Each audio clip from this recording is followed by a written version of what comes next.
notre Dieu,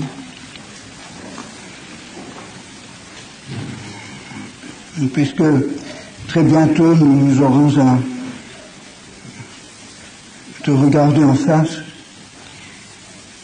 et nous tenir même devant le tribunal de Christ, nous te demandons que tu nous prépares pour cet instant terrible et merveilleux,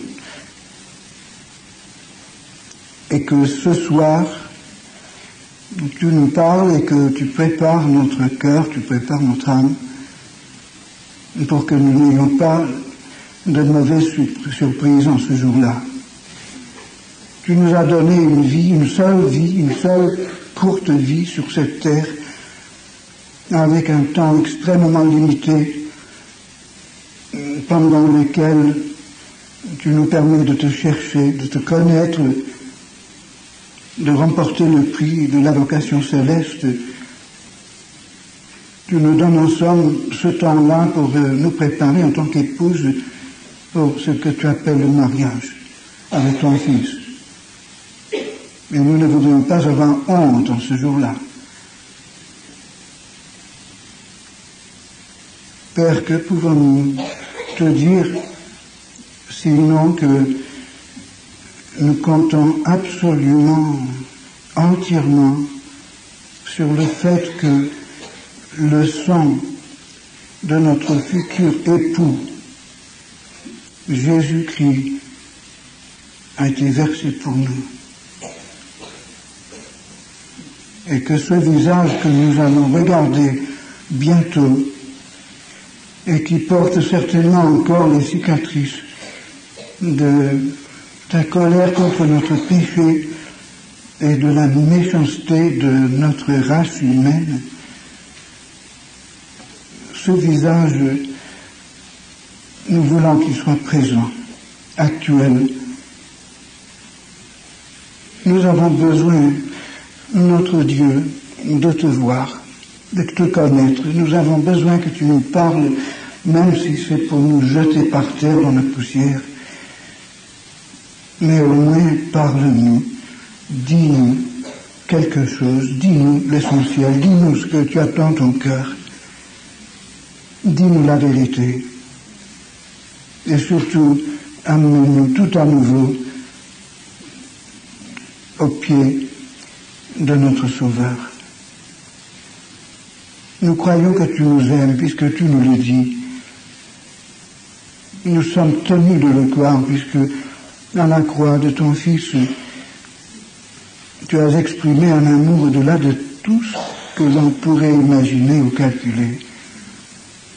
Tu nous dis, en somme, que tu nous aimes jusqu'à la folie de la croix. Père, je crois qu'aucun de nous ne comprend cela, mais nous sommes tenus de le croire et de l'accepter. Et comment notre cœur peut-il rester tiède? Comment notre vie peut-elle demeurer médiocre devant cette révélation? Nous avons besoin, Seigneur, que tu nous montres ce que tu es, pour que nous vivions éternellement, incessamment, instant après instant, à la lumière de cette révélation.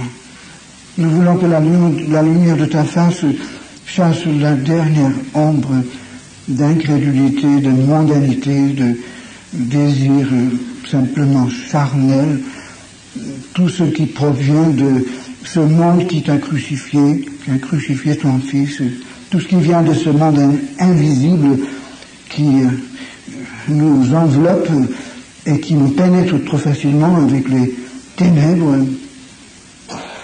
sataniques, et tout ce qui vient de notre ancienne nature, notre cœur naturel, que tu dis être tordu par-dessus toutes choses et incurablement mauvais. Nous voulons que ce nouvel être que tu as créé en nous, ce Christ qui vit en nous, cet esprit régénéré, puisse croître, mûrir, devenir adulte, acquérir des connaissances spirituelles et divines, être capable d'assimiler ta révélation et de la communiquer autour de nous. Ne permets pas que nous restions enfants dans la foi. Ne permets pas que nous soyons déformés, que nous soyons une caricature de Christ. Seigneur, donne-nous tout ton trésor, donne-nous toute la lumière, toute la vérité, tout ton amour, ou bien discipline-nous et chacune pour que nous comprenions. Et maintenant, Seigneur, nous sommes à ton écoute. Oh, Seigneur, s'il y a ici des amis qui sont venus pour me voir, m'écouter, je t'en supplie que tu guéris cette maladie, cette plaie, et que tu tournes nos yeux vraiment sur Jésus-Christ. Il vaut mieux même que tout le monde reparte ici déçu, désabusé, plutôt que de partir en disant quoi que ce soit sur l'homme, mais nous voulons être devant Christ, c'est lui que nous voulons voir. Nous ne sommes tous que des pauvres, misérables pécheurs que tu as sortis d'un tas d'immondices dans ce monde. Seigneur, nous ne valons rien, mais c'est Christ qui est tout. Et si en nous il y a quelque chose de valable, nous savons que c'est Christ, c'est ton esprit qui a fait cette œuvre, ce n'est pas nous. Heureusement que nous n'avons pas de mérite. Heureusement que nous n'avons pas le droit et nous ne pouvons pas être jaloux les uns des autres. Nous ne pouvons pas nous flatter les uns des autres, ni même nous mépriser les uns les autres. Mais devant ton trône, tout est clair. Et bientôt nous y serons. Seigneur, que ce soit ce soir une heure de réalité éternelle. Nous te demandons cela tout en plaidant le sang de Jésus pour chacun de nous, pour que l'ennemi n'ait rien à voir dans ce moment que nous allons passer devant toi. Amen. Chers amis, je ne peux pas vous dire la joie que je ressens à être au milieu de vous. Le Canada, pour nous autres en Europe, c'est très loin. C'est presque un pays mythologique. Et il y a tellement de choses à faire, tellement de pays nécessiteux. Jamais je n'avais cru venir ici dans votre beau Québec. Je croyais qu'il y avait suffisamment de chrétiens en Amérique du Nord pour se suffire à eux-mêmes. Et je ne sais pas trop pourquoi Dieu m'envoie de si loin et que je dois laisser de côté un travail urgent et difficile là-bas pour venir vous parler. Je sais seulement que Dieu m'a amené, Dieu m'a mis là. J'accepte sa volonté, mais je lui demande que ce ne soit pas en vain. Sinon, moi-même, j'aurai à rendre compte devant mon juge et mon sauveur.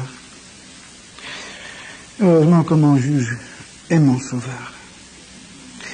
J'aimerais regarder plusieurs écritures avec vous ce soir. D'abord dans Matthieu 5, où le Seigneur Jésus commence son enseignement essentiel.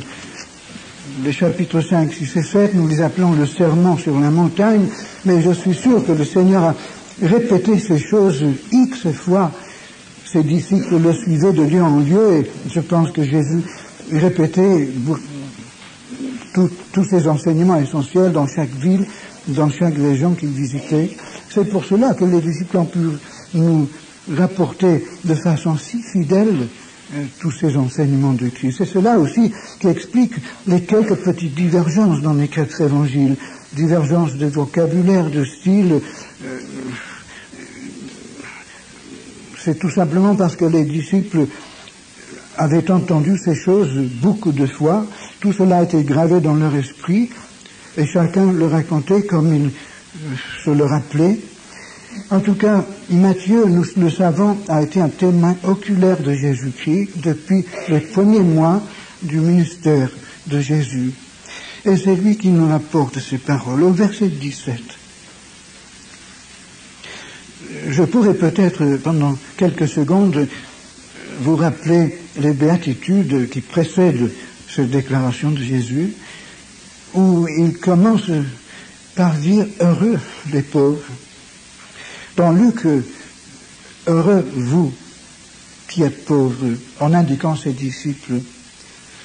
Ici, heureux les pauvres en esprit. On n'a pas besoin nécessairement d'être littéralement démuni d'argent pour être heureux, mais Jésus a été démuni d'argent, et l'apôtre Paul la plupart du temps, Élie et Moïse aussi. Presque tous les hommes de Dieu dans la Bible étaient pauvres en ce qui concerne les choses de ce monde. Et Jésus a même dit à ses disciples dans Luc chapitre 6, « Heureux vous qui êtes pauvres ». Et malheur à vous, riches. Combien de fois Jésus a châtié les riches? Je crois qu'il n'a rien dit de bien sur les riches, dans tous les 4 évangiles.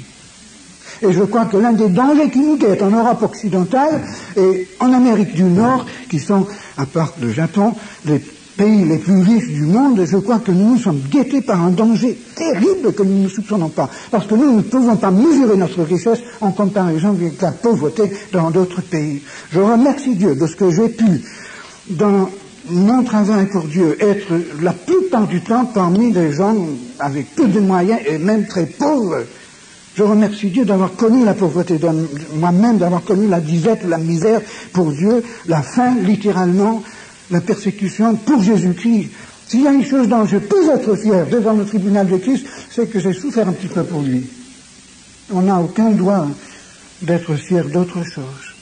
Et l'apôtre Paul était fier de souffrir de Jésus-Christ. Savez-vous que la souffrance pour Christ, pour Dieu, c'est le privilège suprême de l'être humain. Et celui qui ne sait pas souffrir pour Jésus-Christ, eh bien, il ne sait pratiquement rien sur Dieu. Pourquoi Dieu se permet-il la souffrance? Tout simplement parce que nous ne pourrons jamais comprendre Dieu si nous n'avons pas souffert. Parce que Dieu lui-même a souffert plus que nous tous. Qui peut comprendre Jésus-Christ crucifié si lui-même n'a pas souffert? Et c'est pour cela que Jésus disait à tous ses disciples qui le suivaient, vous aurez à souffrir, vous serez persécutés, vous serez haïs, porter la croix. L'homme qui porte sa croix, c'est un homme qui va en martyr, en la crucifixion. Et si le disciple de Christ, dès le jour de sa conversion, n'est pas prêt à être martyrisé pour Jésus-Christ, eh bien, il n'a rien compris à la foi. Alors Jésus commence tout son enseignement d'une façon révolutionnaire. Dans toutes les religions, dans toutes les philosophies du monde, dans toute l'économie, la politique du monde, on dit heureux si on est riche. On est malheureux si on est pauvre. Et Jésus renverse tout. Il commence tout son enseignement de cette façon. Il renverse toutes les idées, toutes les conceptions des hommes. Ce petit charpentier de Nazareth, d'où est-ce qu'il a sorti tout cela? Ah, nous répondons, oui, il était fils de Dieu. Mais il était homme aussi. Il n'était pas un surhomme. Il était tellement humain qu'il a joué dans les rues de Nazareth. Il a été adolescent parmi les autres adolescents à Nazareth. Il a été jeune homme, il a gagné sa vie, il a réparé les roues et les charrues et les portes et les fenêtres de tous ses voisins de Nazareth. Et tous le connaissaient. Et pas un seul n'a soupçonné, sauf sa maman. Et encore, elle ne comprenait pas vraiment jusqu'à la croix. Lorsqu'elle voyait son fils mourir sur la croix, c'est là qu'elle a vraiment cru. Il n'y avait personne qui soupçonnait qu'il soit autre chose qu'un homme, tellement il était humain. Et toutes les œuvres de puissance, toutes les paroles de sagesse qu'il a faites et qu'il a prononcées, il les a faites par la puissance du Saint-Esprit lorsque celui-là est descendu sur lui à son baptême. Comme nous. Jésus a marché le même chemin qu'il trace pour nous. Il ne demande pas du haut d'un trône éternel de nous dire des choses que lui-même n'a pas faites. Merci Jésus, je suis content de savoir que tu es comme cela. Maintenant, dans le verset 17 à 19, Jésus dit, ne croyez pas que je sois venu pour abolir la loi ou les prophètes. Quand j'étais jeune chrétien, on enseignait dans les milieux évangéliques, après ma conversion, presque le contraire, que Jésus était venu pour abolir la loi. Et cela a été un piège pour moi. Cela m'a empêché de comprendre beaucoup de choses. Mais c'était à force de lire la Bible que j'ai compris. Les 5 premières années de ma vie chrétienne, je n'ai pas avancé, j'ai reculé systématiquement. Et finalement, j'étais presque dans le désespoir. J'étais dégoûté de ma propre vie spirituelle. Il me semblait que je n'arriverais jamais à trouver une véritable satisfaction. Et c'est là que Dieu m'a mis au pied du mur. Il m'a dit, si tu veux que je me révèle à toi, si tu veux me connaître, et cela c'était mon grand besoin, Dieu m'a dit, il faut que tu me donnes du temps. Comment veux-tu que moi, que l'univers même ne peut pas contenir, je me révèle à toi et que je te remplisse, je te donne la plénitude de mon esprit, je t'éclaire et que j'emplisse ton âme de lumière, si tu ne me donnes pas de temps. Et Dieu m'a dit, le minimum que tu puisses vraiment m'offrir, l'acte minimum d'un homme intelligent, c'est de me donner au moins la dîme de ton temps. Je donnais déjà à Dieu la dîme de mon argent, comme les Juifs. Il me semble que ça aussi, c'est le minimum pour un chrétien. Si les Juifs pouvaient donner la dîme, ils donnaient beaucoup plus que la dîme, parce qu'ils donnaient la dîme, les prémices, les offrandes, plus les sacrifices pour son péché, etc. Et si le chrétien ne peut pas donner à Dieu au moins la dîme de son revenu, eh bien, qu'est-ce qu'il a compris de l'amour de Dieu et de la discipline? Mais Dieu m'a dit, tu as quelque chose d'infiniment plus précieux et d'important que ton argent. Si tu perds ton argent, tu peux à la rigueur me récupérer. Mais si tu perds une minute de la vie que tu as sur cette terre, elle est perdue pour toujours. Et ne me dis pas que dans l'éternité, tu vas récupérer ce temps, puisque dans l'éternité, il n'y a pas le temps. Tu as une seule vie à vivre sur cette terre. Tu as un certain nombre d'heures, de jours, de minutes. Comment est-ce que tu vas utiliser cela? Bientôt, cette vie sera passée. Les années et les jours vont couler entre tes mains comme de l'eau. Alors que nous sommes ici, une heure peut-être, ou un peu plus, je ne sais pas, va glisser entre nos doigts. Nous serons un peu plus âgés en sortant d'ici. Nous aurons encore une heure ou deux de moins de notre vie sur cette terre. Comment est-ce que nous allons utiliser notre temps? Et j'ai compris par le Saint-Esprit que la chose la plus intelligente que je pouvais faire sur cette terre, beaucoup plus intelligente que de donner à Dieu la dîme de mon argent ou autre chose, c'était de lui donner au moins la dîme de mon temps. Et quand j'ai fait le calcul, un jeune homme de 23 ans, 2h30 environ par jour, sur 24 heures, j'ai dit, Seigneur, c'est impossible. Et Dieu a permis que je continue à souffrir et à batailler et à me décourager pendant encore quelques semaines ou quelques mois, lorsque finalement j'ai dit, Seigneur, si toi tu veux opérer ce miracle dans ma vie, je t'autorise. Et Dieu m'a dit, c'est ça que j'attendais. Je savais que tu ne pouvais pas parler par toi-même. Tu me donnes le droit, bon alors, allons-y. Et à partir de ce jour, Dieu a tenu sa promesse. Toute ma vie, ça fait, je ne m'appelle plus, je suis tellement vieux que j'ai perdu le fil, mais ça fait entre 45 et 50 ans que je donne à Dieu en moyenne, de façon très élastique, pas du tout légaliste, mais j'essaie de donner à Dieu au moins la dîme de mon temps pour lui seul. Pas pour les activités chrétiennes, pas pour les hommes, mais pour lui. Et j'avoue que depuis que je suis au service de Dieu plein temps, et j'ai commencé à servir Dieu de plein temps, j'ai arrêté ma carrière quand j'avais presque 40 ans, depuis que je suis au service de Dieu plein temps, je le trouve beaucoup plus difficile de trouver ce temps, parce qu'un homme qui travaille pour Dieu est tellement accaparé, submergé, écrasé par tous les besoins spirituels qu'il est pratiquement difficile de dire non. Et pourtant, il faut savoir dire non, même à des âmes qui périssent, quelquefois, pour qu'on puisse dire oui à Dieu. Et ça, c'est le grand problème de tous les serviteurs de Dieu. Et je crois qu'il y en a beaucoup qui sont pris dans l'activisme et qui finalement perdent leur intimité avec Dieu et continuent à prêcher machinalement, ils sortent toutes sortes de vérités, mais il n'y a pas de puissance, il n'y a pas d'onction, il n'y a pas la rosée du ciel, ça ne percée pas. Et nous avons besoin aujourd'hui, chers amis, non pas de prédicateurs, mais d'hommes et de femmes de Dieu. Des hommes qui connaissent Dieu face à face, des hommes qui ont été purifiés par la flamme de ses yeux, sondés par sa parole, qui sont remplis de la parole de Dieu, qui ne sont pas là simplement pour lire un verset ou deux et puis pour bauder là-dessus pendant une heure ou pendant 20 minutes ou 10 minutes, mais des hommes qui ont été dans la présence de Dieu, des hommes qui ont écouté tout le conseil de Dieu et qui savent transmettre tout le conseil de Dieu, des hommes qui sont tellement priés de la parole de Dieu, tellement remplis de l'Esprit de Dieu, que Dieu peut sortir n'importe quelle vérité éternelle et la transmettre à n'importe qui, n'importe quand. Voilà l'homme de Dieu. Voilà ce que Dieu cherche aujourd'hui, des hommes et des femmes remplis du Saint-Esprit, mais remplis de la parole de Dieu, en même temps. Ne me dites pas que vous pouvez être remplis du Saint-Esprit si vous n'êtes pas remplis de la parole de Dieu. Et vous pouvez également aller, si vous voulez, dans une école biblique et faire toutes sortes d'études sur la Bible et en sortir avec la tête grosse de connaissances académiques sur la Bible, sans être remplis du Saint-Esprit. Et en apportant aux hommes une connaissance stérile et morte. Ça aussi, c'est possible. Les deux. Il faut la prière, la recherche de la face de Dieu, et il faut aussi la parole de Dieu. Mais comme dit Jésus, toute la parole de Dieu. C'était sa réponse au diable pendant les 40 jours où il a commencé à chercher la face de Dieu, avant même de commencer à prêcher aux hommes. 40 jours à jeûne. Vous me dites, oui, il a fait ça parce qu'il était fils de Dieu, il le pouvait.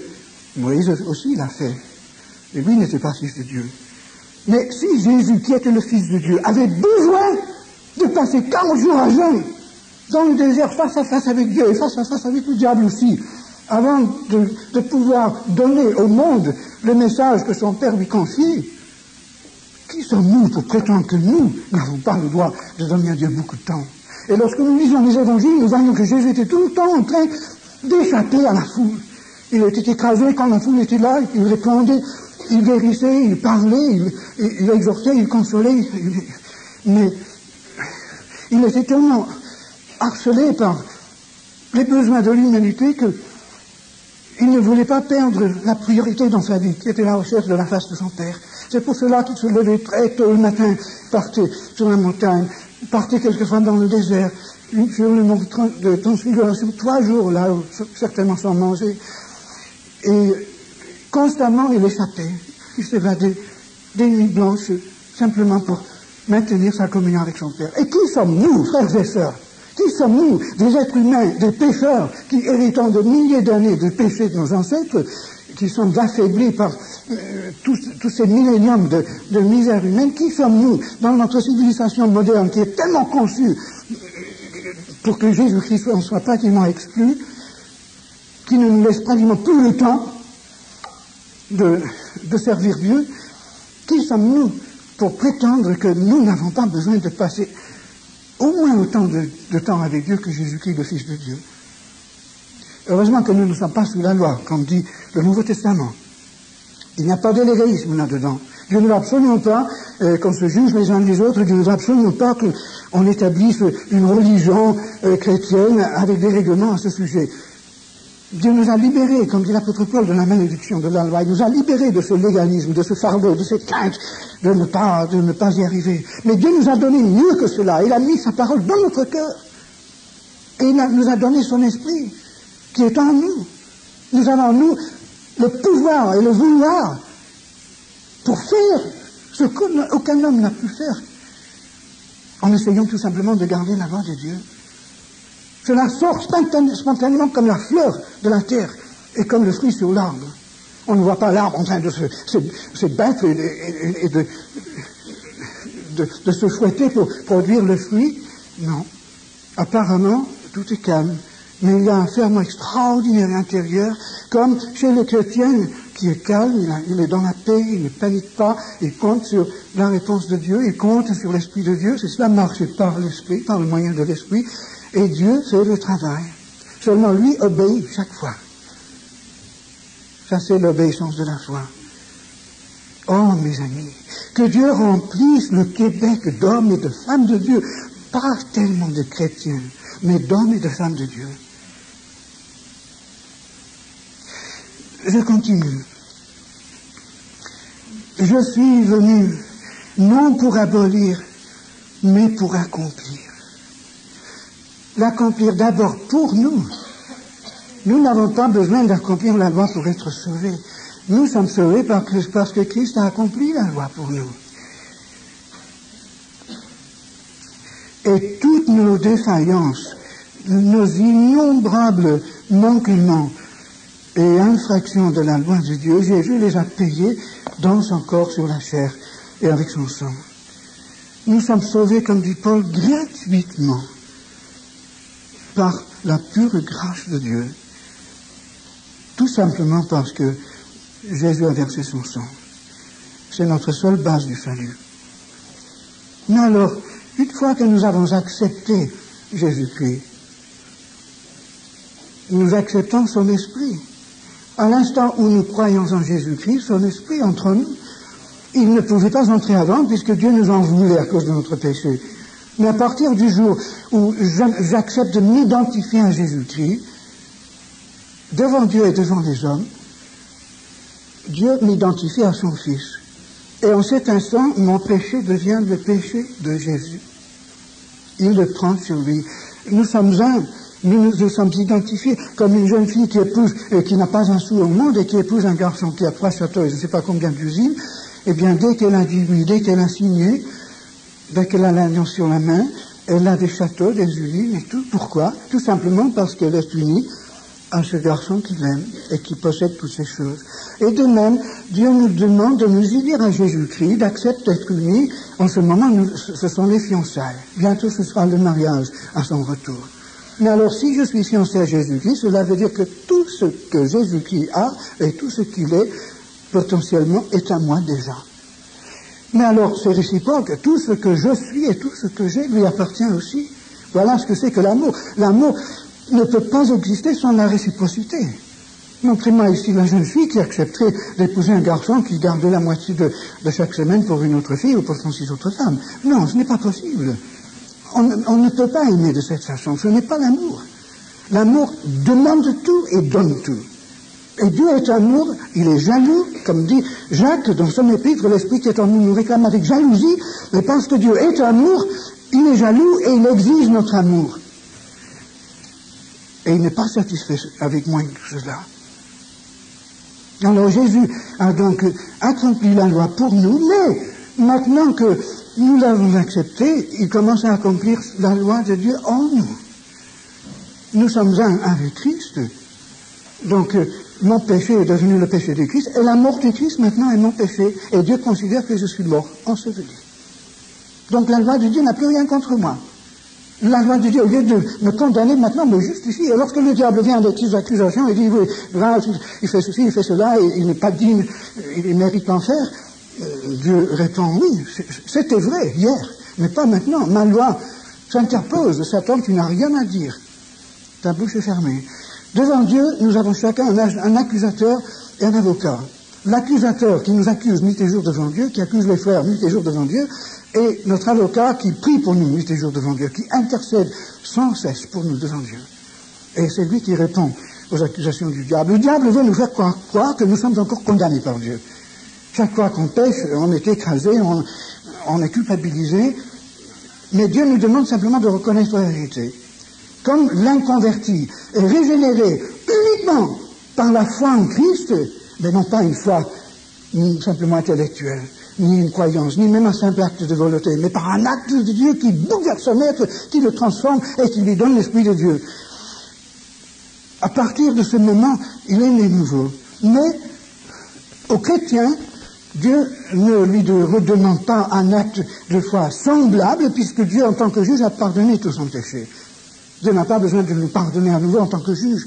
Mais maintenant, je ne suis plus un criminel qui a crucifié son fils, mais je suis son enfant. Et lui est mon papa. Mais alors, quand je pêche, Dieu, en tant que juge, ne voit pas mon péché, mais ma conscience voit ce péché. Et cette conscience, cette mauvaise conscience souillée m'empêche de prier, m'empêche de témoigner, m'empêche de lire ma Bible, m'empêche d'être en communion avec mes frères. Que faire? Eh bien, Dieu me demande simplement d'être honnête, de venir à la lumière. Comme dit Jean, marcher dans la lumière. Et cela signifie, il dit dans le verset 9 du premier chapitre de son épître, c'est confesser notre péché. Si nous confessons nos péchés, Dieu, notre Père, est fidèle et juste pour nous les pardonner et pour nous purifier de toute iniquité. Donc le chrétien est tenu de confesser son péché pour avoir le pardon paternel de Dieu. Et sans cela, il n'a pas la communion avec Dieu. Maintenant, revenons à cette question de nouvelle naissance. Le jour où je reconnais que je suis un pécheur voué à l'enfer, Dieu donc me permet de m'identifier à Jésus-Christ et Dieu lui-même m'identifie. Ce n'est pas mon acte d'identification qui me sauve. Ce n'est pas ma conversion qui me sauve. Savez-vous qu'il y a une différence entre conversion et nouvelle naissance? Oh, j'ai mis bien des années à comprendre cela. Il y a beaucoup de personnes qui se convertissent à la bonne foi évangélique et qui ne sont pas nées de nouveau. C'était ma première grande découverte une fois que j'avais donné ma vie pour servir Dieu à plein temps. J'ai vu tellement de choses se passer dans les milieux dits chrétiens évangéliques où les gens arrivaient le dimanche matin, Bible en main, des choses qui ne pouvaient pas être commises par des enfants de Dieu. Et j'ai commencé à repenser toute ma théologie. Je l'ai repensée en relisant et en relisant et en relisant la Bible. Et je suis arrivé à une conclusion très nette, c'est que si le fruit n'est pas là, la vie n'est pas là non plus.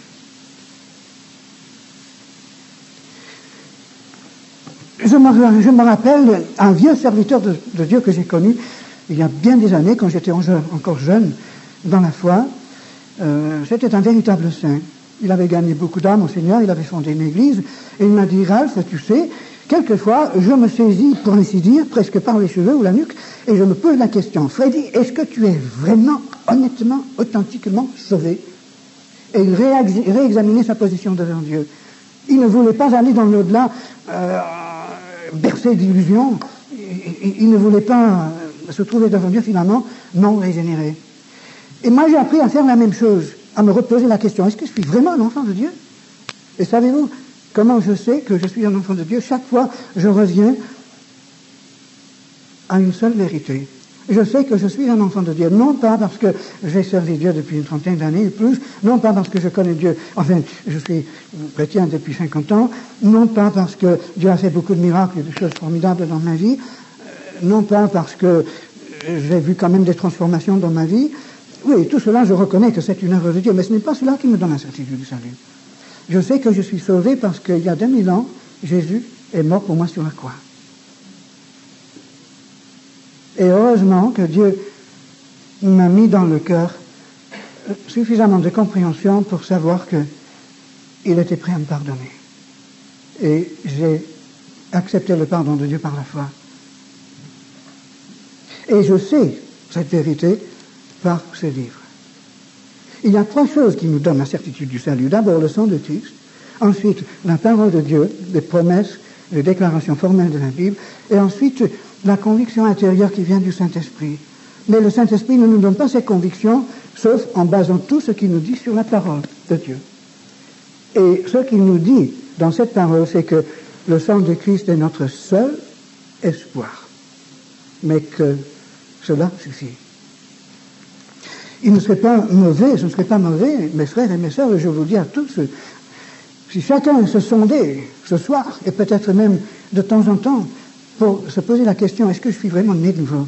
Ah oui, bon chrétien évangélique, oui, converti, oui, d'une religion à une autre, oui, peut-être, mais né de nouveau, en quoi consiste la nouvelle naissance? Ce n'est pas une mauvaise habitude que de revoir tout le Nouveau Testament en soulignant les versets qui te disent si tu es né de nouveau ou non, et quelles sont les bases de ton salut. C'est ce que j'ai fait plusieurs fois quand j'étais jeune, et c'est vraiment salutaire. Mais alors, pour revenir à notre identification à Jésus-Christ, donc le jour où j'accepte d'être identifié à Jésus-Christ, Dieu finalement me prend au mot. Et il faut être sûr que c'est Dieu qui nous le dit, et non pas notre conscience, ou notre intelligence, ou notre volonté, ou nos sentiments. C'est dangereux. Il faut être absolument sûr que c'est Dieu qui le dit. Et si tu n'es pas sûr, alors continue à supplier Dieu jusqu'à ce qu'il te donne la certitude. Et cette certitude vient du Saint-Esprit. Mais alors, ce jour-là, donc, la mort de Christ devient ma mort. Et aux yeux de Dieu, je suis mort. Et Dieu pardonne mon péché. Mais il ne pouvait pas me pardonner avant. Je suis baptisé dans la mort de Christ, enseveli dans son tombeau, et la gloire de Dieu n'a plus rien contre moi. Et en cet instant, parce que Jésus-Christ est avec moi, tout ce qui est Jésus-Christ est à moi.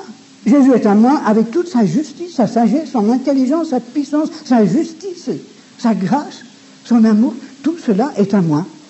Et Dieu me regarde, et il considère que je possède tout cela.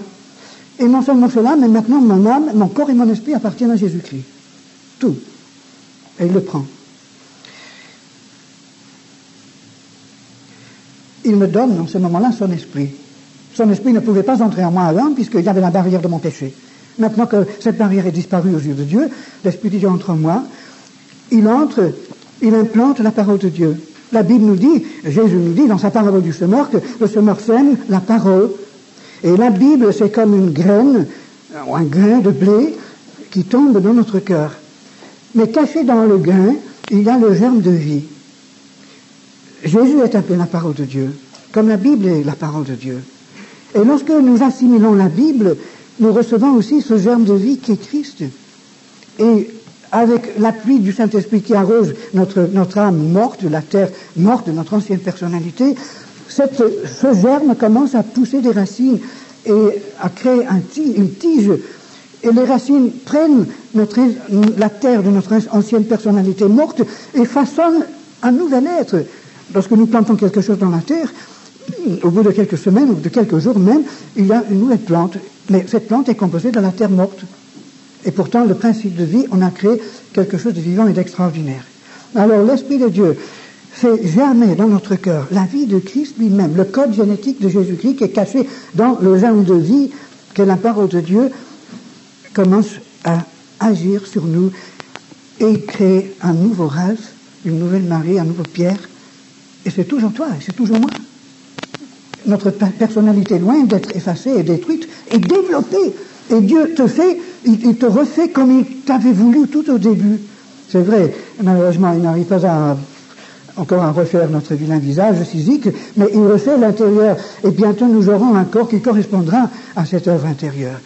Et nous porterons vraiment l'image de Christ, même visiblement et ouvertement. Et lorsque l'Esprit de Dieu entre en nous, lorsqu'il crée cette nouvelle personnalité, il faut comprendre que cette nouvelle personnalité n'est autre chose que Christ. Paul dit même aux Corinthiens, qui étaient les chrétiens les plus charnels peut-être dans toutes les églises qu'il avait fondées, il dit, ne savez-vous pas que Christ est en vous, à moins que vous ne soyez des renégats? Et Paul disait, ce n'est plus moi qui vis, c'est Christ qui vit en moi. Il parle aux Colossiens en disant, Christ en vous, l'espérance de la gloire. Oh, j'ai mis des années après ma nouvelle naissance, avant vraiment de comprendre le miracle inimaginable. Je savais que j'avais l'Esprit de Dieu en moi dès le jour de ma nouvelle naissance. Mais lorsque j'ai compris que c'était Christ qui vivait en moi, le nouveau Ralph, c'était Christ, cela a révolutionné toute ma conception de la vie, de l'univers, du ciel, de l'éternité, de la vie sur cette terre. Ça a été extraordinaire. Et j'ai compris finalement que, de même que le Père, Dieu le Père, aime son Fils avec toute la force de son être, Dieu aimait le nouveau Ralph de la même manière puisque c'était Christ. Si tu es vraiment un enfant de Dieu, une enfant de Dieu, tu peux te dire ceci, malgré toute la misère et la saleté de l'ancienne personnalité, de tout le fumier qu'il peut y avoir dans la terre morte de l'ancienne nature, ce que Dieu fait sortir de ce fumier, de cette terre, cette nouvelle plante, cette rose, cette fleur de beauté éternelle, c'est Christ qui transforme ton être. C'est Christ. Vous avez jamais vu une rose croître sur un fumier? C'est quand même une rose. Alors, lorsque Jésus dit « Je ne suis pas venu pour abolir la loi, mais pour l'accomplir », il voulait dire « Je suis venu pour entrer en vous par mon esprit, et ensuite, moi, je vis en vous, je vis en toi. »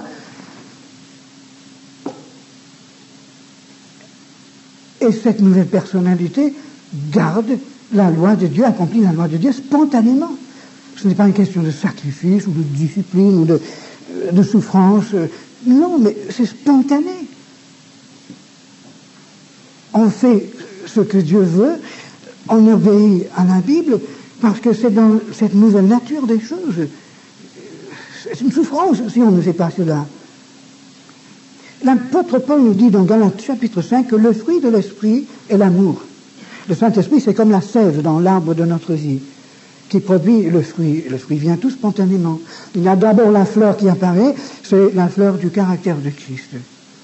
Mais rappelez-vous que pour que le fruit mûrisse et produise la semence qui permet la reproduction, il faut que la fleur se fane et meure.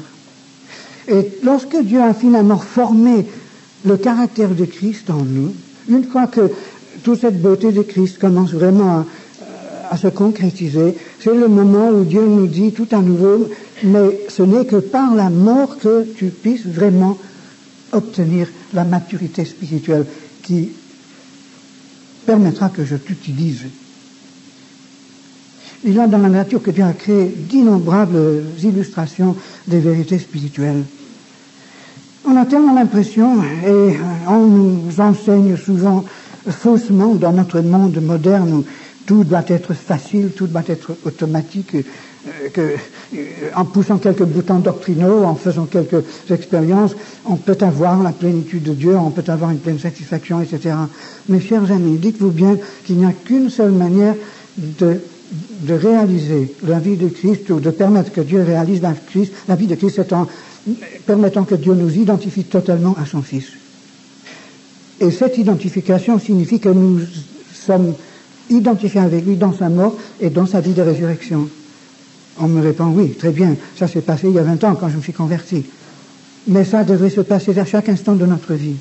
L'apôtre Paul, une fois né de nouveau, lorsqu'il a rencontré Christ sur la route de Damas, a été obsédé, si on peut le dire, d'une idée, d'une seule idée, qu'il exprime dans son épître aux Philippiens au chapitre 3, il voulait connaître Christ, comme s'il ne le connaissait pas encore. Il dit aux Philippiens, après des années d'emprisonnement, de persécution, de misère, de souffrance, de nudité, de calamité, mais après avoir fondé des chaînes et des réseaux d'églises dans tous les pays entre la Palestine et la mer Adriatique, après avoir rempli ces pays d'églises par l'action de ces équipes apostoliques qui sillonnaient toutes les routes, après les révélations extraordinaires qu'il avait eues de Christ, encore dans Philippiens chapitre 3, il dit qu'il lui manque quelque chose. Il lui manquait le but que Dieu avait placé devant lui. Il dit au verset 7, ces choses qui étaient pour moi des gains, je les ai regardées comme une perte. Et il parle justement d'avantages spirituels dans les versets précédents. Tous ces avantages religieux, spirituels, il les considère comme une perte à cause de Christ.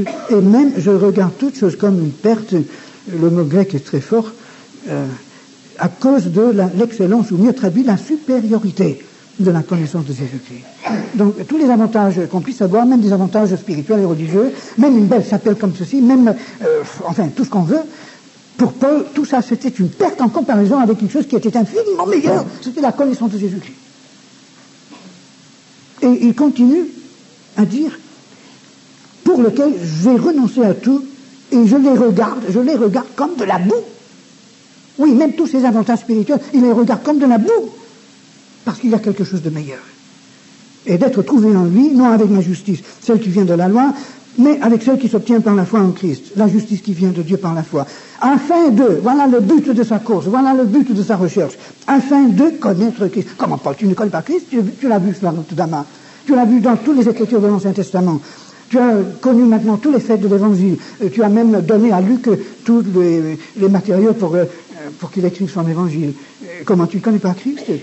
Et après toutes les expériences que tu as faites, tous les miracles de grâce, les œuvres de puissance, les églises fondées, tu ne connais pas Christ, mais il dit que je considère tout comme une perte afin de connaître Christ. Il avait une connaissance de Christ qu'il n'avait pas encore. Écoute, mon frère, ma sœur, tu dis que tu es chrétien, que tu es chrétienne. Quel est le but de ta vie? Tu es sûr de ton salut? Si tu l'es, très bien.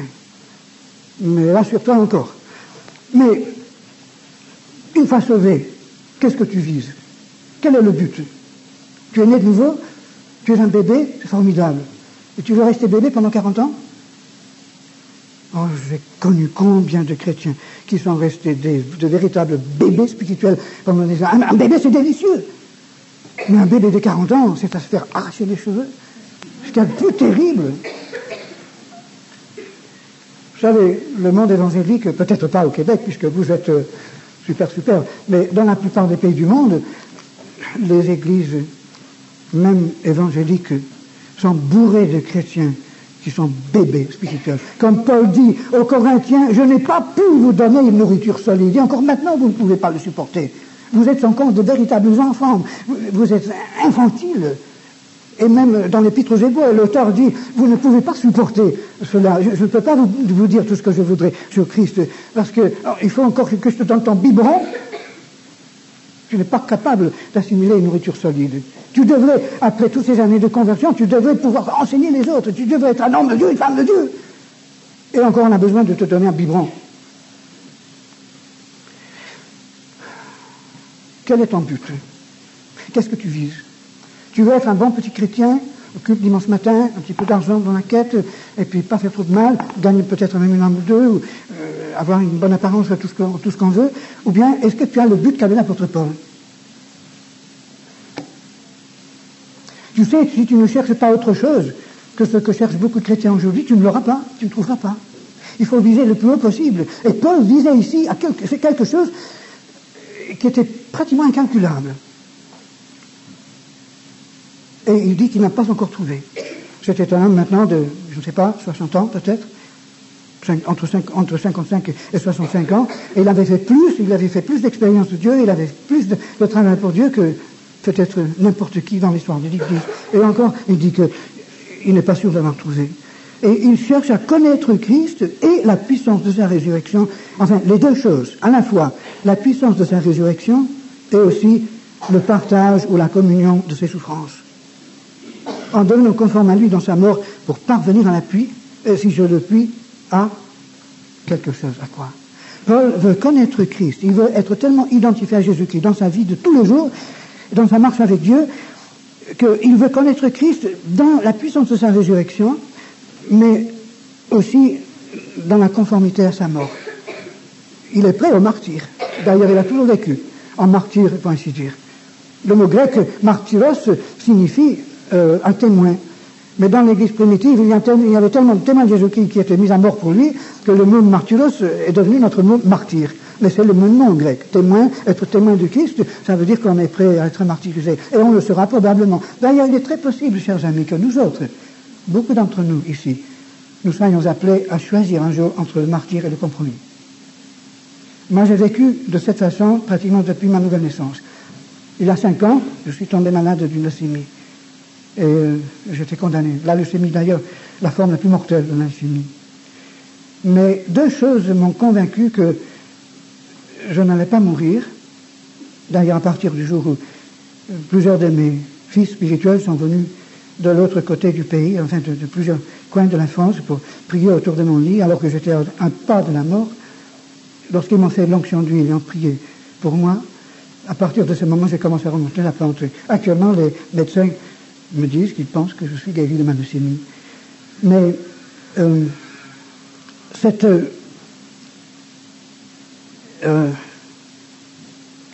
m'appelle plus ce que j'allais dire. Il faut dire que j'étais très fatigué ces jours-ci.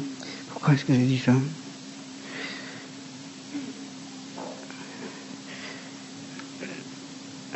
Excusez-moi, que Dieu me pardonne.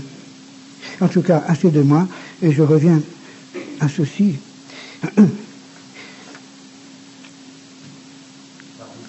Comment? Tu parlais du martyr. Ah oui, le martyr, oui. J'avais la conviction que je n'avais pas encore fini le travail que Dieu m'avait donné de faire, et j'ai reçu une centaine de lettres, là dans l'hôpital, de partout, surtout en France, et toutes les lettres sauf une me disaient la même chose. Ils étaient convaincus que mon travail n'était pas fini. Et la deuxième chose, c'est que je ne m'attendais pas à mourir comme ça dans un lit, entouré de personnes qui me soignaient, même un lit horrible comme le cancer du sang. J'ai toujours pensé que je finirais par être martyrisé. Et je considère que si Dieu ne m'accorde pas ce privilège, je suis privé de mon plus grand trésor. Je ne sais pas si finalement un jour Dieu permettra que je sois martyrisé, mais vous savez, j'y attends. Et les événements vont tellement vite dans le monde aujourd'hui que, loin d'être une idée farfelue, je crois de plus en plus que presque toute cette génération sera obligée de faire le choix entre Jésus-Christ et l'ennemi. Et beaucoup d'entre nous, sinon tous, nous serons appelés un jour à accepter la perte de toute chose, ou bien de perdre le trésor que Dieu nous réserve au retour du Christ. Je crois que c'est maintenant qu'on fait le choix, c'est maintenant qu'on décide de l'orientation de notre vie. Et une fois qu'on a accepté la croix, on est en paix. Quand j'étais jeune chrétien, j'étais tourmenté par l'idée de la croix, le martyr, la souffrance. Et j'entendais beaucoup de prédications qui me disaient « Oh, Dieu ne permettra pas que son Église souffre, il aime beaucoup trop son Église, etc. » Mais moi, je savais que dans beaucoup de pays, les chrétiens souffraient atrocement. Et en lisant l'histoire de l'Église, j'ai vu que dans la plupart des pays, et la plupart du temps, depuis 2000 ans, la vraie Église de Christ, les vrais chrétiens, ceux qui sont attachés à la Bible, ont été horriblement persécutés. Ne me dites pas que Dieu va nous épargner parce que nous sommes l'Église. Pourquoi est-ce que nos frères dans les pays de l'Est, en Chine, en Indochine et dans combien d'autres pays du monde aujourd'hui, et dans les pays arabes, soient tellement opprimés, tourmentés, mis en prison, tués? Pourquoi est-ce que souffrirait ces choses, et nous en Occident, on le roulerait en Cadillac ou Pontiac ou je ne sais quoi, et qu'on puisse posséder des bâtiments comme celui-ci, avoir des quantités de Bibles, tout ce que nous voulons? Est-ce que c'est parce que nous sommes plus spirituels ou meilleurs que nos frères là-bas, nullement. Quand on va dans ces pays-là, j'ai des amis qui y sont allés assez souvent, et ils me disent que là-bas, on voit un rayonnement sur le visage des chrétiens qu'on ne voit plus que jamais ici en Occident. Et que même là-bas, il y a beaucoup de chrétiens qui prient pour nous et qui nous plaignent, parce qu'ils savent que notre Église occidentale est tellement, j'allais dire, minable. Parce que nous n'avons pas cette vision de Christ. J'ai parlé une fois avec une femme qui avait passé 6 ans en prison dans un pays de l'Est, et elle m'a raconté toutes les choses affreuses qu'elle avait souffert, elle et son mari aussi. Mais tout le temps qu'elle me parlait, son visage rayonnait comme le visage d'un ange. Et quand elle a fini, elle a dit, Dieu était merveilleux pour moi dans ma prison. J'ai vu, il y avait à côté d'elle un autre homme qui avait passé également des années en prison dans un pays de l'Est. On l'avait mis pieds nus sur des charbons ardents. Mais lui, il ne disait rien parce qu'il ne comprenait pas très bien le français. Moi, je parle avec cet homme en français. Mais son visage, c'était plus que le visage d'un ange. Il y avait une gloire, un rayonnement extraordinaire. Mes chers amis, pourquoi est-ce que nous sommes si myopes? Pourquoi avons-nous peur de suivre Christ totalement?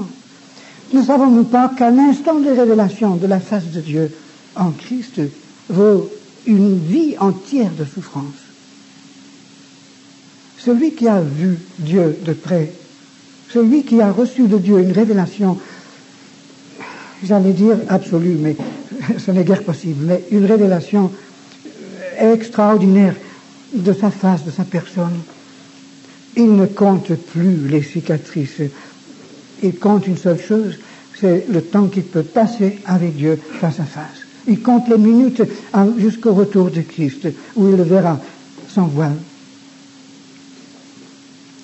L'apôtre Paul dit donc au verset 12, « Ce n'est pas que j'ai déjà remporté le prix ou que j'ai déjà atteint la perfection. » Et remarquez bien qu'en grec, le mot que nos traducteurs de la Bible traduisent par le mot français perfection ne signifie pas perfection.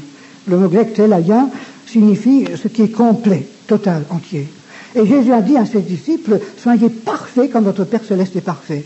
Il n'a pas voulu dire par là, soyez sans péché, parce qu'aucun homme ne peut être sans péché. L'apôtre Jean nous dit que si quelqu'un dit qu'il est sans péché, il fait de Dieu un menteur, et non. Nous ne sommes pas sans péché sur cette terre. Heureusement que Dieu considère que le péché est dans le tombeau de Christ, mais quand même, nous ne pouvons pas dire que nous sommes sans péché. C'est une erreur magistrale. Mais nous pouvons être parfaits, dans le sens de ce mot grec, telaios. Parfait veut dire entier.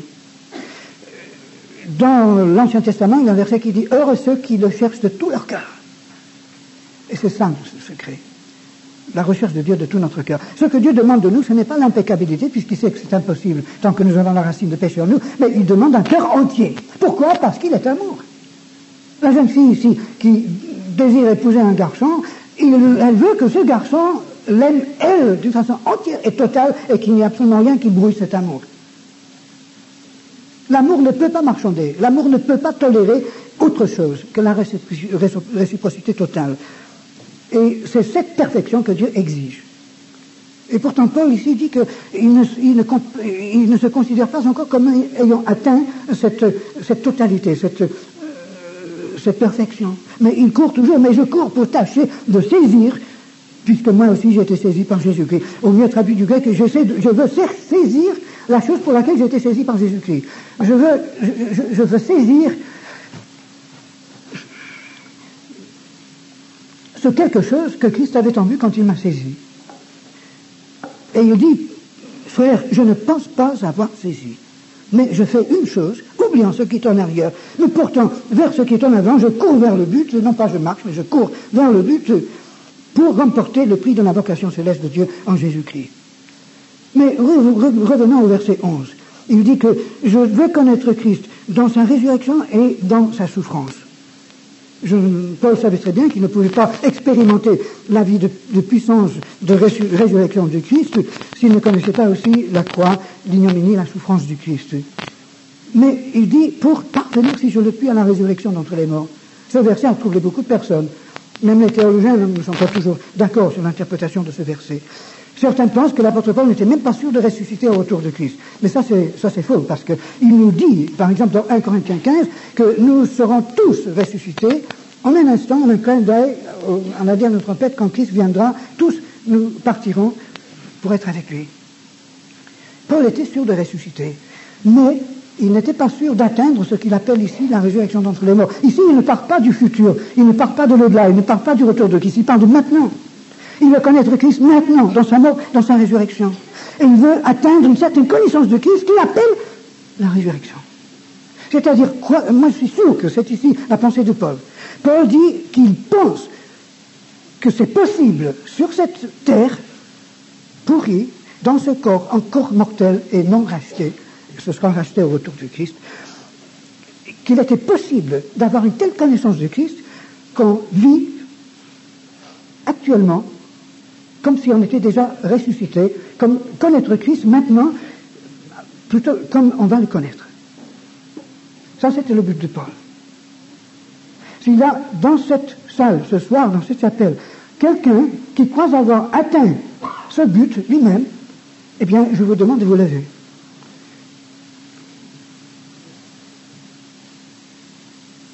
Moi, je serais mieux assis, par terre.